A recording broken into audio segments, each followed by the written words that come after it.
Bien, nous sommes heureux d'accueillir Martine Lavessian, qui est anthropologue, qui est directrice de recherche au CNRS, et qui a travaillé sur différents thèmes, notamment le thème qui concerne les diasporas et les identités collectives, et pour revenir à des questions qu'on vient de soulever, sur la construction de l'imaginaire national.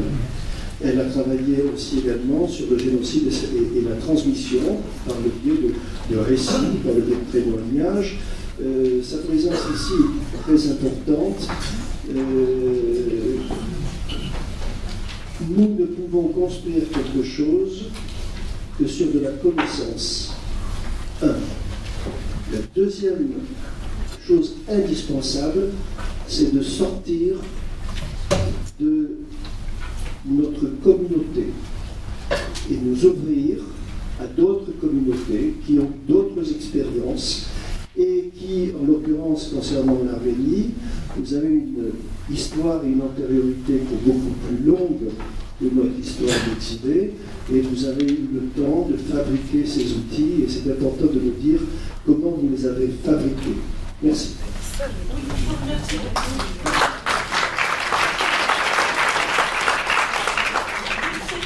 J'aurai le temps de tout dire, on ne peut jamais tout dire, concernant une réalité exilée plutôt complexe. Mais bon, je vais essayer de résumer un petit peu mes travaux sur cette question de l'exil arménien, de l'héritage arménien également. Je reprends cette idée d'héritage qui m'interroge beaucoup, et de tout, je vous remercie en tout cas d'avoir bien voulu m'inviter à témoigner en quelque sorte. On va parler du témoignage et la fonction du témoignage. Bon. Et de témoigner en quelque sorte de cet exil et tenter de jeter des ponts, parce que c'est ça qui est important, c'est la perspective ouverte, des ponts entre des réalités exilées qui sont liées à différentes, qui sont liées dans leur apparition à différents contextes historiques, politiques, de toute façon liées à des violences d'État, et justement des violences d'État et qui vont occasionner des atteintes générationnelles dans la longue durée,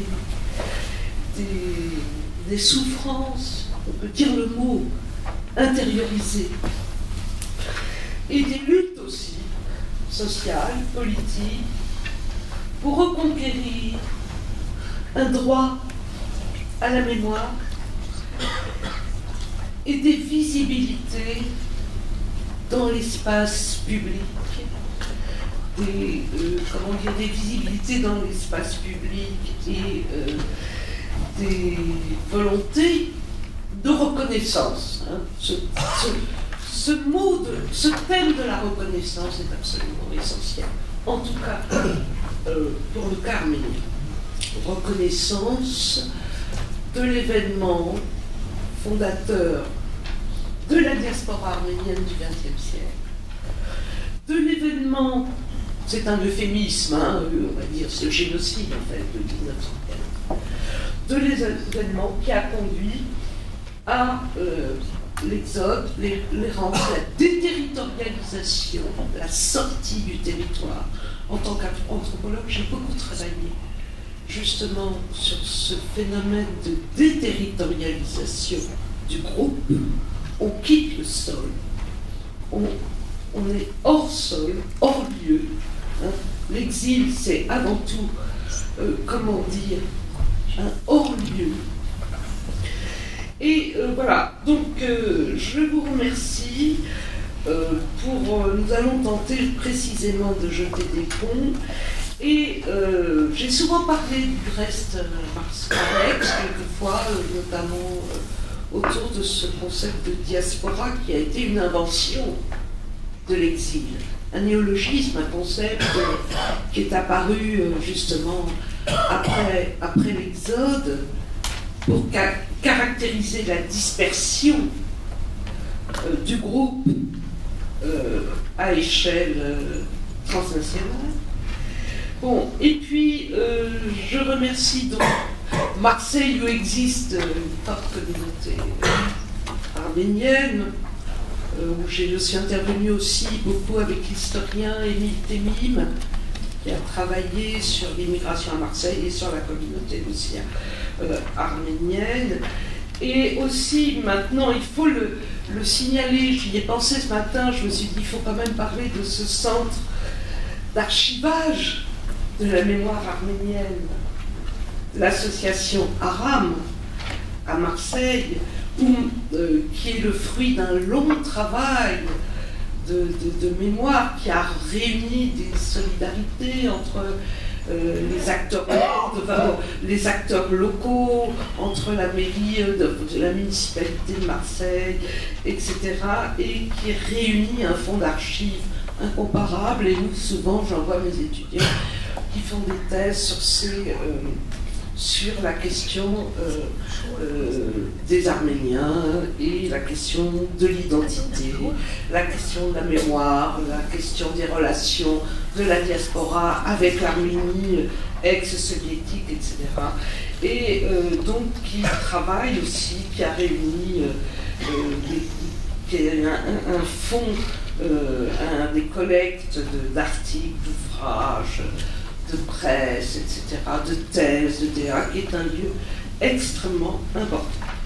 Alors, et qui est le résultat aussi de ces efforts de visibilisation de la mémoire, et qui a commencé, du reste, dès les débuts de l'exil. Alors, aujourd'hui, je vais peut-être quand même, avant d'aborder, je vais exposer mes travaux autour de deux ouvrages.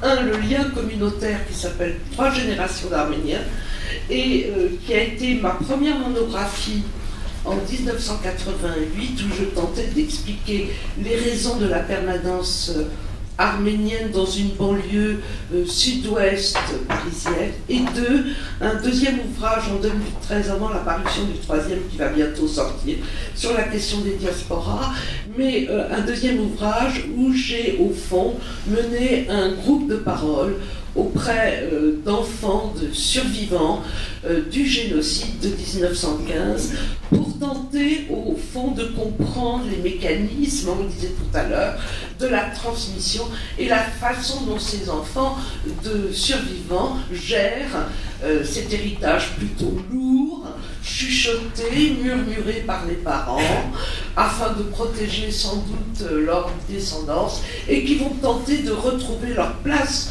générationnelle dans cette histoire arménienne sans queue ni tête, si je puis dire, et de s'interroger. On parlait tout à l'heure de pieds noirs, de tenter de réinterroger leur sentiment d'appartenance, celui de l'arménité. D'ailleurs, j'expliquerai les origines de ce concept d'arménité qui est apparu en France dans les années 1975 et qui vont essayer de retrouver au fond leur place, de s'interroger, de se réappartenir aussi, de se réapproprier, si je puis dire, l'histoire parentale, qui demeure aussi, qui a beaucoup de trous. Hein. C'est une histoire trouée, hein, si je puis dire. Alors, pour revenir sur la question de l'exil arménien, c'est ce qu'on peut appeler un exil extrême. Là, peut-être, on peut consécutif à une destruction. Le génocide de 1915, destruction, hein, dans la définition juridique du concept de génocide, on voit bien, volonté, intentionnalité d'éliminer un groupe, physique sans distinction de race, de sexe, de génération, donc principe de destruction, préméditation du phénomène génocidaire, intentionnalité, donc on est dans une problématique de la disparition d'un groupe ethnique, communauté, je sais pas, une volonté de disparition. Ça, c'est totalement fondamental pour la suite, si vous voulez. Bon. Faire disparaître, avec la question du déni.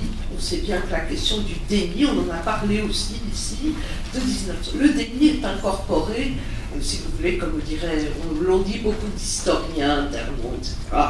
Le déni est incorporé à l'acte génocidaire en même temps que l'élimination d'un groupe. Il s'agit d'éliminer les traces d'un groupe comme ayant existé. Donc il y a une double, si vous voulez, intention. On élimine et le comble de... J'ai organisé un colloque à Paris sur la disparition, d'ailleurs anthropologie de la disparition, où le comble de la disparition, quelqu'un disait, un philosophe, le comble de la disparition, c'est la disparition. Bon. Donc, comment On n'a pas bien compris. Le comble de la disparition, c'est la disparition de la disparition. L'effacement des traces. Je vous disais tout à l'heure. N'ayant jamais... c'est-à-dire que c'est une volonté aussi de détruire un groupe, mais aussi de détruire son passé.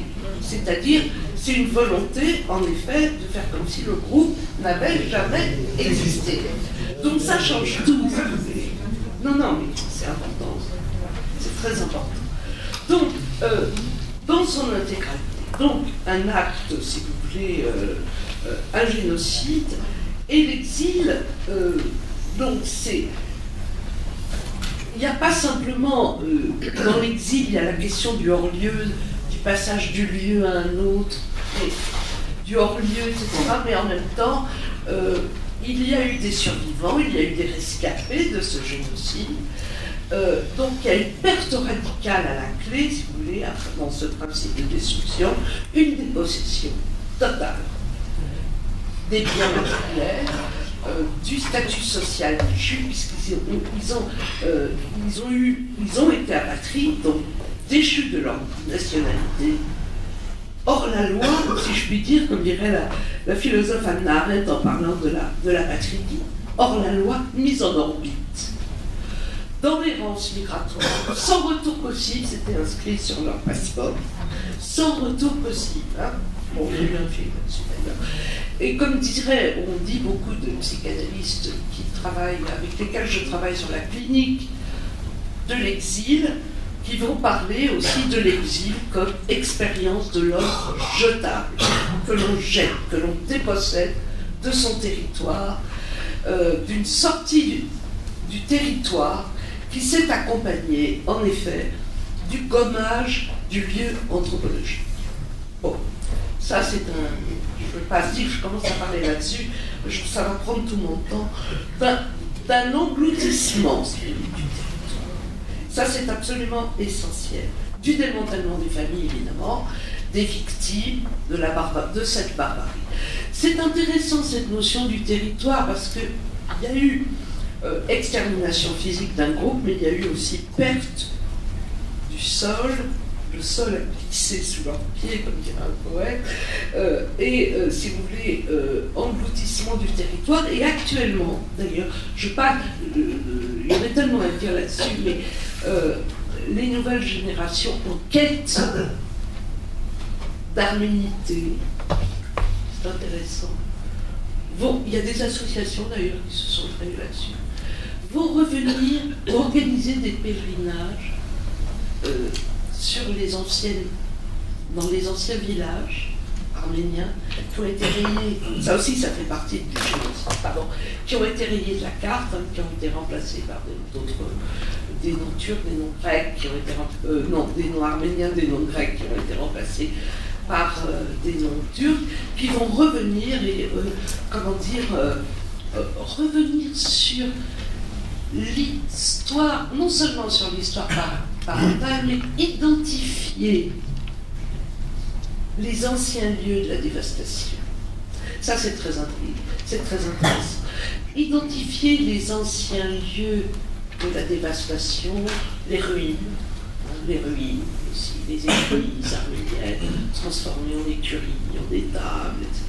Donc, on est là aussi dans une problématique de la disparition Donc les enfants vont revenir. Il y a le village, l'ancien, dans les narrations, parce que j'ai travaillé beaucoup sur les histoires de vie, en tant qu'anthropologue, j'ai mené une anthropologie narrative. On revient beaucoup sur ce village de l'Aïeul, si vous voulez, qui est en même temps un lieu moral, un lieu d'une destination pure, avant la destruction. Donc voilà. Alors une histoire d'exil absolument chaotique, d'errance migratoire, des survivants, avec des camps, les fameux camps à Marseille, le camp d'eau, où arrivent donc les orphelins, le monde des orphelins. Ne votera pas, c'est le monde des orphelins. Et bon, ces histoires sur la traversée du bateau, extrêmement importantes.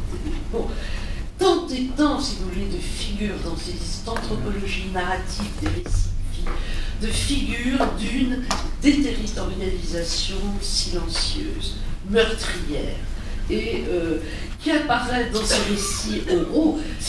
Les Arméniens, ça doit être aussi le cas, je pense, je ne sais pas comment dire, dans la population étudiée, mais il y a une grande volonté de raconter, de raconter l'histoire de la dépossession, qui est restée enfouie très longtemps en France. On est toujours dans le déni, puisque la Turquie refuse de reconnaître qu'elle a commis un génocide. Enfin, il y a en France, il y a maintenant des travaux de plus en plus fréquents. Il y a une espèce de mémoire qui se lève, si vous voulez, qui a une histoire dans le contexte français. Grâce aux luttes politiques, aux partis politiques arméniens, grâce... et qui apparaît aussi dans cette narration des récits oraux sur l'histoire migratoire des parents et leur errance à cause de cet apatridie, mais aussi qui apparaît dans la littérature. De nombreux essais, de nombreux romans, de nombreux de récits autobiographiques actuellement, qui connaissent une véritable inflation. Ça aussi, c'est un phénomène intéressant. Et dans cette littérature arménienne qu'on appelle post-catastrophique, et qui a été analysée de façon très fouillée par Gregor Beledian, qui a travaillé sur cette littérature post-catastrophique. Je pense notamment à un ouvrage, Le Bois de Vincennes, qui a été traduit de l'arménien par Nicolas Sarafian, qui a échoué à Paris dans le Bois de Vincennes, et qui raconte son errance au Bois de Vincennes, et qui se demande ce qui lui est arrivé. Ça aussi, c'est lié au trauma. On parlait de trauma. C'est qu'est-ce qui m'est arrivé? Où suis-je? Entre Orient, entre Occident. Pourquoi suis-je là? Pourquoi la question du pourquoi revient souvent, à la fois dans les récits oraux, à la fois dans la littérature post-catastrophique, où on est confronté à une sorte d'inconcevable. L'exil est un accident de l'histoire, c'est-à-dire c'est un accident de l'histoire où même les premières générations des rescapés qui vont être le long des chemins de l'exil vont s'interroger, vont interroger l'irrationalité au fond de l'événement et vont dire mais c'est inconcevable, que s'est-il passé, cette catastrophe qui s'est abattue. Voilà. Et qui va les déshistoriciser, si je puis dire, en quelque sorte. Bon. Donc, pourquoi cette question du pourquoi hante les imaginaires à travers même les récits de vie.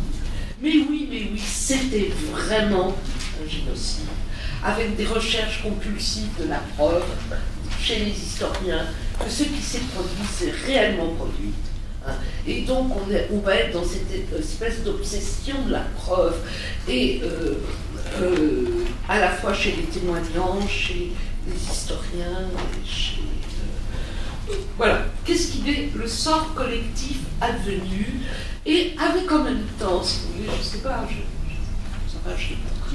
Comment? J'aurais pas le temps de tout dire, mais ça sera des questions. Avec en même temps des volontés de recommencement en terre d'exil. C'est ça qui est intéressant. On est dans une problématique de la reconstruction et de l'autofondation de la communauté en France, qui apparaît à travers diverses pratiques sociales. Que ce soit la construction de la maison. C'est tout bête, si je puis dire, mais la maison, c'est poser en un lieu les bases d'une existence non provisoire. C'est récupérer, réhabiliter le principe de génération. Parce que, avec le génocide, il y a eu atteinte du principe même de génération. D'ailleurs, il est très difficile d'expliquer le découpage générationnel.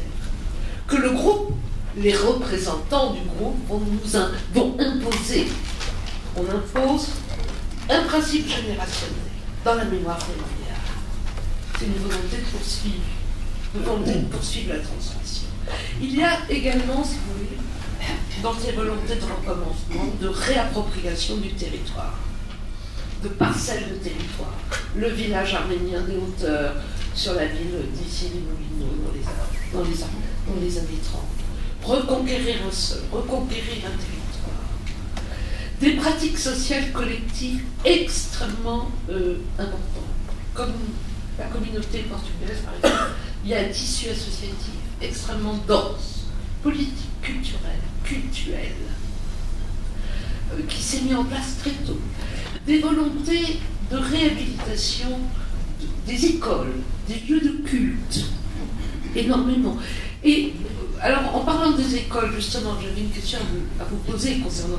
C'est parce qu'on voit très bien comment les volontés de réappartenance se sont bâties sur des volontés de réappropriation d'une langue qui est encore symbolique. Et ça, c'est extrêmement important, la langue. Des volontés de transmission de langue, des injonctions parentales que j'ai nées à travers mes récits d'idées. Des injonctions parentales, réapproprie-toi. Par exemple, j'ai un exemple de phrase qui me revient. Réapproprie-toi ta langue maternelle. Et ça a été presque même, je dirais, parfois assez obsessionnel.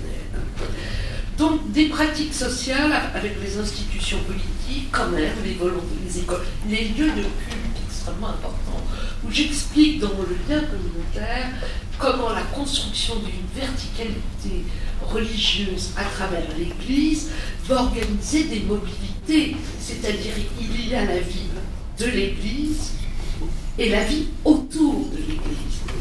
On est véritablement dans des pratiques, comment dire, d'ancrage symbolique sur un territoire d'exil. Bon.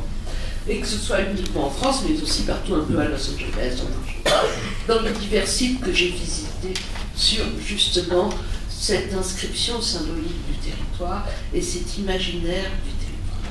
Alors voilà, dans un deuxième temps, parce que quand on est anthropologue, on mène des récits oraux, mais on pratique les observations de terrain. Hein. L'observation de terrain est au cœur même du travail anthropologique. On s'immerge dans le terrain, on va dans les associations, dans l'église, on rencontre les uns les autres. On observe, si vous voulez, les mobilités quotidiennes, les modes de vie. On a parlé aussi tout à l'heure des modes de vie.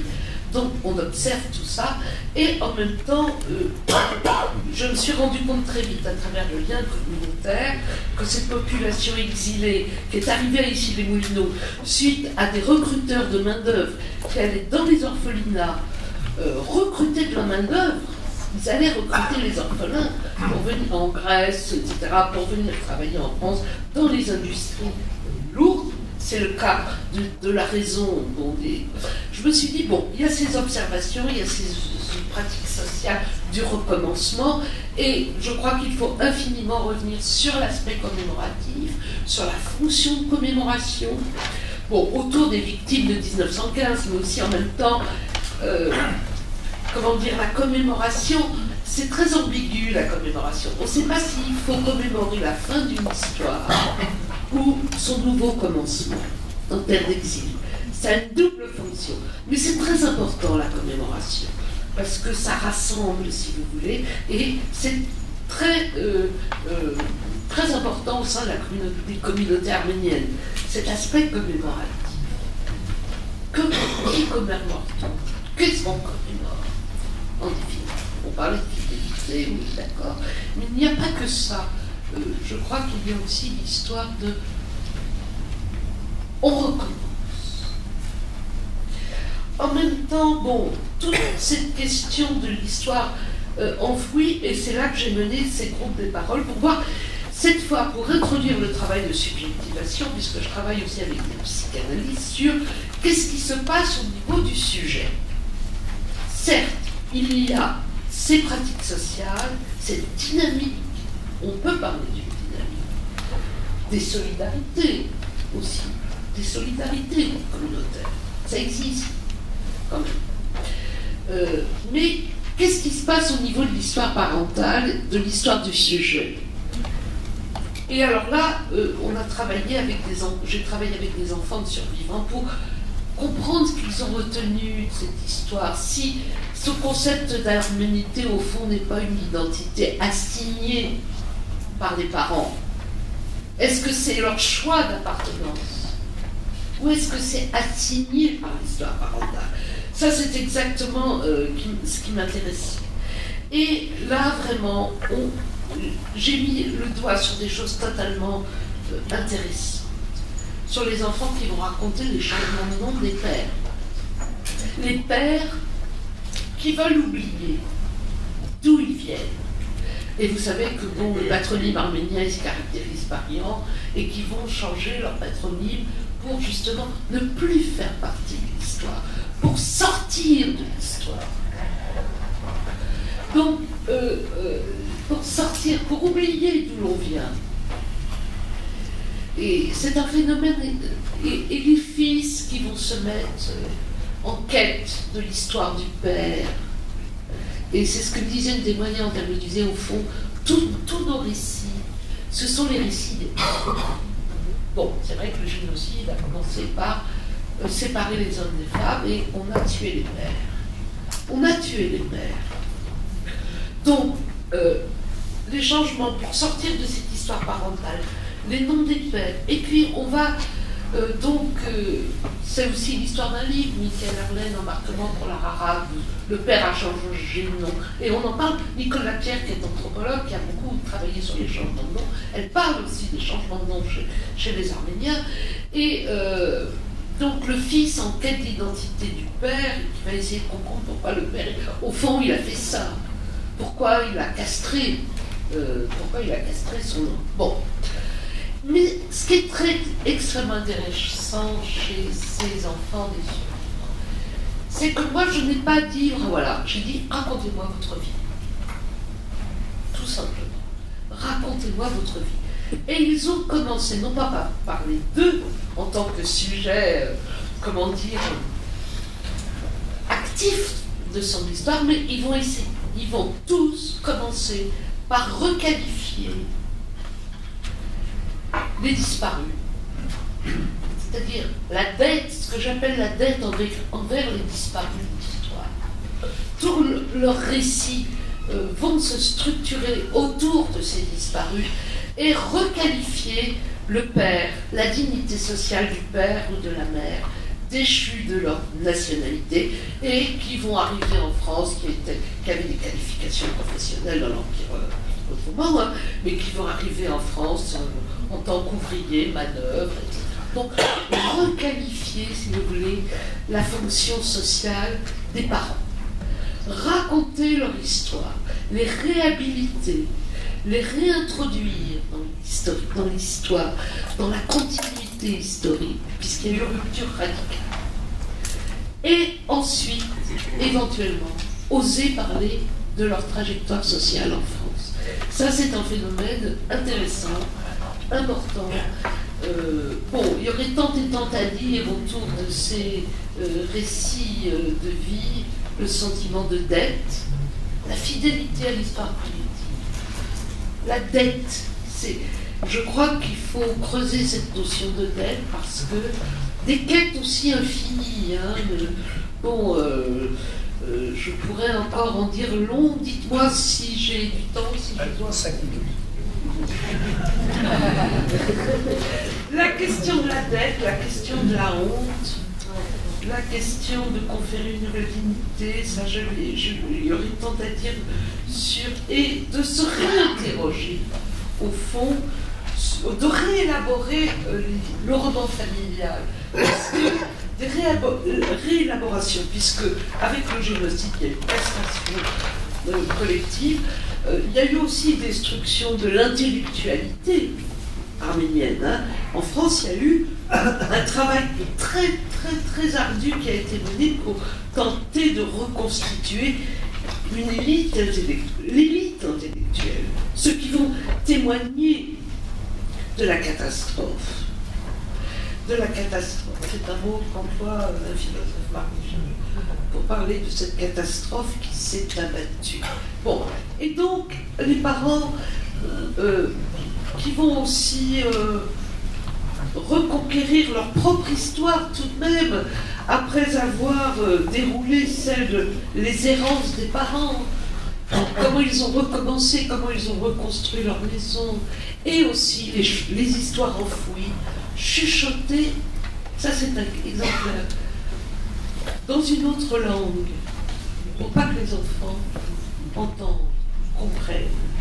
Et aussi le traumatisme. Alors le traumatisme, il faudrait en parler longuement parce que pour les enfants qui racontent l'histoire des parents, le traumatisme, c'est les scènes vues des parents, donc les corps, la marche sur les cadavres, les cicatrices, les oreilles tranchées. Les enfants ont vu ces atteintes au corps. Et le trauma, il se situe là aussi. C'est dans cette vision des atteintes. C'est à travers l'histoire parentale, parce qu'ils n'ont pas été... Les enfants qui ont raconté n'ont pas été les témoins oculaires. Ils ont entendu les récits des parents. Donc il y a quelque chose qui s'est un petit peu transmis de ces histoires vues par les parents. Et parfois, on se demande, quand les enfants racontent, si ce sont des histoires vues, on croirait qu'ils les ont vues eux-mêmes, ou des histoires entendues par eux. Bon. Je vais m'arrêter là parce qu'il y aurait fort à dire sur cette question du trauma et des dégâts générationnels, intergénérationnels, qui se sont transmis. Comment se sont-ils transmis? Mais ils se sont transmis. Et beaucoup vont raconter également le père qui va maintenir du secret pour protéger sa descendance, je l'ai dit, et pour aller jusqu'au bout de ses volontés de reconstruction, qu'ils ne vont pas parler, mais parfois, les enfants vont rapporter des effondrements. Des effondrements. Le père, tout d'un coup, il s'effondre. Alors là, on va parler tout à l'heure de la résilience, mais le père s'effondre et les effondrements étaient beaucoup plus nombreux qu'on le croit. Voilà, je voulais. Et puis alors, des pères qui vont réunir en fin de vie, ça c'est en fin de vie, j'ai mené énormément d'entretiens, en fin de vie, et qui vont raconter ce qui est advenu, ce qu'ils ont vécu, mais en fin de vie, qui vont réunir, mais c'est quand même assez rare, leurs enfants autour d'une table. Voilà, merci. Merci beaucoup.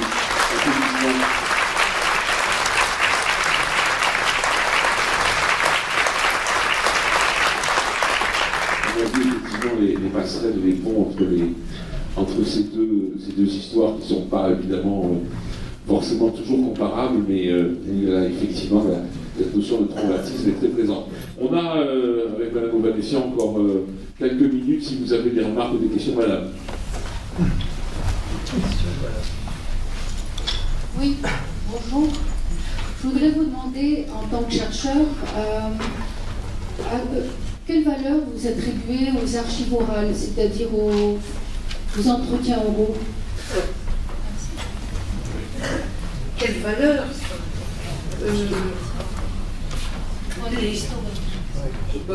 moi je suis anthropologue, une valeur, il faut les recouper, bon il y a des techniques de recoupement, des histoires de vie, etc.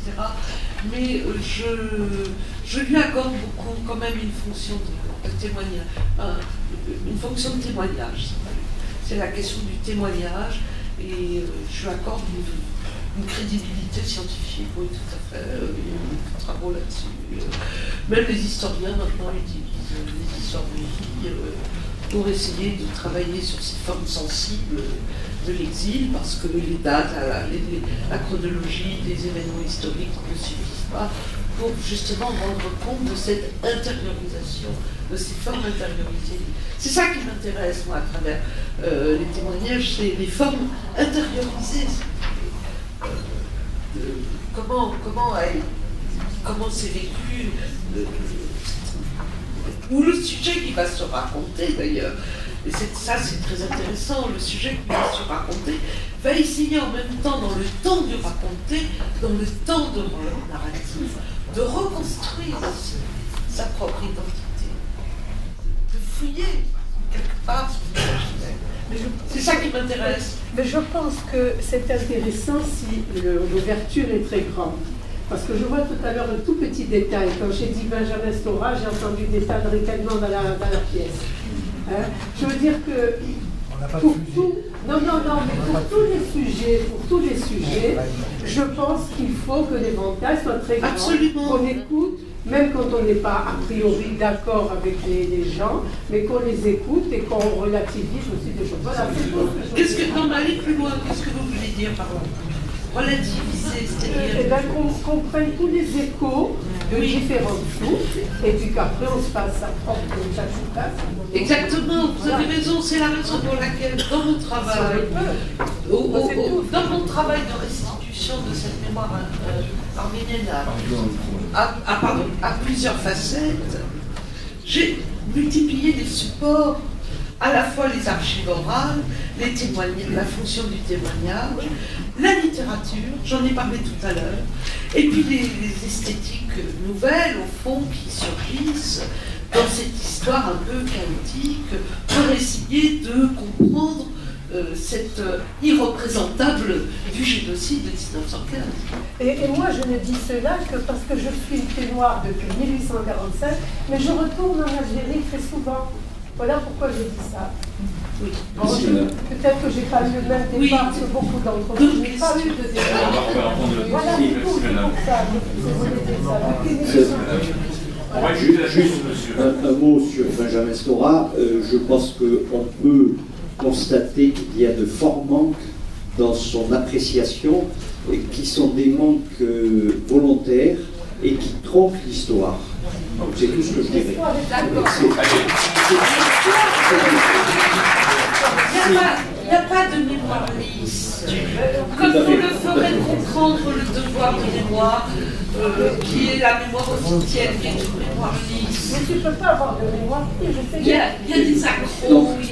Ma question, en Algérie, je dirais que ça a été très différent. Déjà, l'histoire, l'Algérie a eu, les familles algériennes qui sont allées en Algérie ont eu une double dépossession.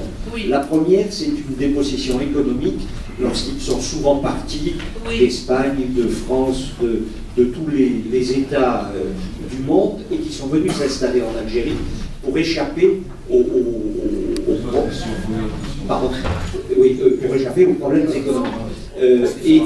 Et la deuxième dépossession, ça a été une dépossession politique qui a été violente et qui se rejoint un petit peu avec l'Arménie, en ce sens que il y a eu également, vous parliez des drames, des drames physiques, des disparus, des familles, etc. La question, c'est juste une réflexion. Je pense que la grande différence entre nos deux communautés, c'est que nous, c'est la mère patrie qui nous a trahis. Et c'est notre souffrance. Vraiment notre souffrance. Oui,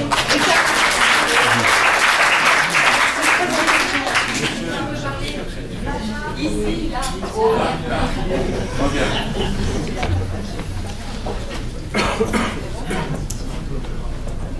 Pastor, Je voudrais, au-delà de toutes les parallèles que vous avez donnés entre les Pieds Noirs et les Arméniens, vous avez évoqué une différence très importante à mes yeux. C'est le problème de la religion. Oui. Chez les Arméniens, c'est un lieu de rassemblement, oui. De la même façon que chez les Juifs. C'est une église nationale. Chez nous, ça n'existe pas. Oui. Chez nous, c'est dans les associations et c'est tellement dispersé que cette mémoire passe différemment. L'église, c'est une église nationale. C'est ce qu'on pourrait appeler. Juste pour constater qu'à la même époque, il y a eu Smyrne, le départ des camps d'Orient. Il n'y a pas eu de génocide, mais c'est le départ des chrétiens d'Orient. Oui, commencé à cette période-là. Oui, bien sûr. Oui, tout simplement, je voudrais vous demander si votre recherche vous amène à envisager ou à dire que derrière tout traumatisme, il y a du refoulé, et du refoulé par rapport à la question des valeurs, de la morale et de l'idéologie. J'ai un petit peu de difficulté parce que les psys qui ont travaillé sur la question arménienne, on parle beaucoup de trauma, on parle beaucoup aussi de traverser du deuil à faire, etc. Et très souvent dans l'idée du deuil, c'est-à-dire passer à autre chose en définitive, vivre avec. Moi, j'y crois pas trop à cette histoire du deuil. Je me dis qu'on a les nouvelles générations accommodent les restes, les uns des autres, vont accommoder, vont transformer, vont inventer une nouvelle dynamique pour essayer précisément d'appartenir tout en ayant vécu, tout en étant grandi dans un autre contexte. Donc le deuil, on passe pas, je crois pas qu'on efface l'histoire, je pense pas, une histoire si lourde. Quand on parle de deuil sur les survivants de la Shoah, je crois pas trop non plus. Il y a la ligne arabe. Je pense très sincèrement, ça c'est ma conviction personnelle, qu'il y a de l'irréparable. Il faut vivre avec. Voilà, c'est tout. Accommoder les restes, ça oui, c'est possible. Mais il y a quand même de l'irréparable. Bon, je ne suis pas la seule à le dire. Il y a eu un meurtre symbolique. Alors, la question c'était le trauma. J'ai du mal avec ce trauma. Je pense que on parle de temps suspendu comme un des effets du traumatisme. C'est-à-dire, voilà, le temps suspendu. Ça veut dire qu'on est incapable de se projeter dans l'avenir. On vit dans un passé halluciné, magnifié. On voit très bien dans les narrations, quand on parle de la description des villages, c'était des lieux totalement idylliques, le village, etc. Mais les premiers arrivés d'ailleurs sur la ville des Ille-et-Moulineaux, ça m'a frappé. Ils ne sortaient pas de leur rue. Ils vivaient comme autrefois. On disait le village arménien. C'était quoi le village arménien? C'était une rue, au fond. En dehors, c'était... On sort de l'histoire, on sort de notre yédrish. En arménien, le yédrish, c'est la patrie, la terre, voilà, la terre, la mère patrie, la terre. Et, si vous voulez, on est dans un temps suspendu, comme s'ils n'avaient pas réalisé, moi je le pense, ce qui leur arrivait. Ils n'avaient pas réalisé il y a une suspension des temporalités avec la question des génocides, qui est une suspension du présent. On ne vit pas dans le présent. Le présent, il faut se le réapproprier. Et peut-être que, je ne sais pas, vous allez en parler cet après-midi, je ne serai pas là malheureusement, ça m'intéresse beaucoup, avec la question de l'écriture. La réappropriation des temporalités. Pour moi, c'est ça le trauma. Parce que le trauma, ça devient un peu des mots valises, tout ça, on emploie le trauma, le deuil, ceci, cela, pour essayer de comprendre de façon anthropologique qu'est-ce que ça peut signifier dans les conduites sociales, dans les conduites, au sein des familles, où on est dans des volontés de reconstitution. Il y a une quête des traces. Ça ne va pas plus loin que le grand-père, en général. Après, on se... Martine Owen, merci beaucoup.